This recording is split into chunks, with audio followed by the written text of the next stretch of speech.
નમસ્કાર, newsroom Palitana YouTube ચેનલમાં તમારું સ્વાગત છે. વાલા દર્શક મિત્રો, આજે આપણે વાત કરવાની છે શ્રમિક પેન્શન યોજના 2025. કામદારોને મળશે દર મહિને 1500 રૂપિયા પેન્શન.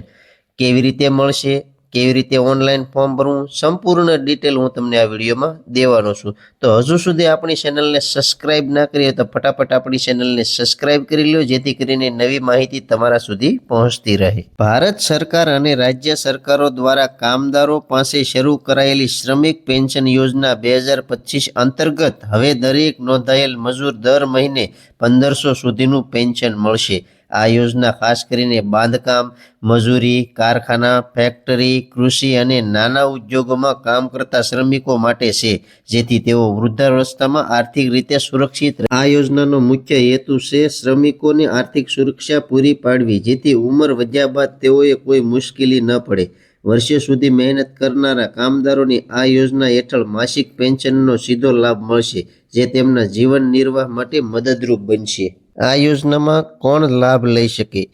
શ્રમિકો પેન્શન યોજના 2025 લાભ મેળવવા માટે લાભાર્થી પાસે નીચે મુજબની લાયકાત હોવી આવશ્યક છે. લાભાર્થી ભારતીય નાગરિક અને નોંધાયેલ મજૂર હોવો જોઈએ.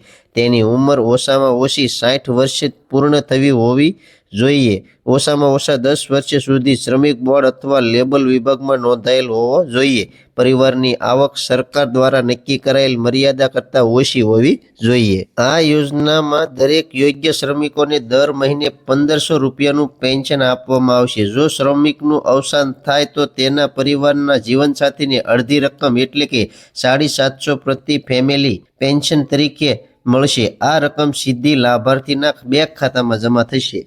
શ્રમિક પેન્શન યોજના માટે અરજી કરવી ખૂબ સરળ છે. લાભાર્થી પોતાના વિસ્તારના શ્રમિક કલ્યાણ કચેરી, ઈ-મિત્ર સેન્ટર અથવા રાજ્યની લેબર વિભાગની સત્તાવાર વેબસાઇટ પર જઈને અરજી કરી શકે છે. ઓનલાઈન અરજી કરવા માટે સૌથી પહેલાં રજિસ્ટ્રેશન કરવું પડે છે. ત્યારબાદ શ્રમિક પેન્શન યોજના એપ્લાય ઓનલાઈન વિકલ્પ પસંદ કરી માહિતી ભરવી પડે છે. અરજદારોને પોતાનું નામ, જન્મ તારીખ, શ્રમિક કાર્ડ નંબર, આધાર કાર્ડ નંબર અને બેંકની માહિતી પૂરી પાડવી જરૂરી છે. જો દસ્તાવેજ અપલોડ કર્યા બાદ ફોર્મ સબમિટ કરવું અને તેની રસીદ સાચવી. આ યોજનામાં અરજી કરવા માટે કેટલાક દસ્તાવેજો ફરજિયાત છે, જેમ કે આધાર કાર્ડ, બેંક પાસબુક, શ્રમિક રજિસ્ટ્રેશન કાર્ડ, ઉંમર પુરાવો, આવક પ્રમાણપત્ર અને પાસપોર્ટ સાઇઝનો ફોટો. બંને દસ્તાવેજો સ્પષ્ટ અને માન્ય હોવા જરૂરી છે, જેથી અરજી કરવામાં સરળ બની રહે. અરજી સબમિટ થયા બાદ લેબર વિભાગ દ્વારા દસ્તાવેજોની ચકાસણી કરવામાં આવશે. જો તમામ માહિતી સાચી મળે તો અરજદારનું નામ લાભાર્થી યાદીમાં સામેલ કરવામાં આવશે. મજૂરી બાદ પેન્શન રકમ દર મહિને સીધી બેંક ખાતામાં જમા થવા જશે. આ યોજના મજૂરો માટે એક મહત્વપૂર્ણ પગલું છે, કારણ કે જીવનના અંતિમ વર્ષોમાં પેન્શન રૂપે મળતી આ સહાય તેમને આત્મનિર્ભર બનાવશે. ઘણા કામદારો વૃદ્ધાવસ્થામાં કમાણી બંધ થતાં આર્થિક મુશ્કેલીમાં અનુભવે છે.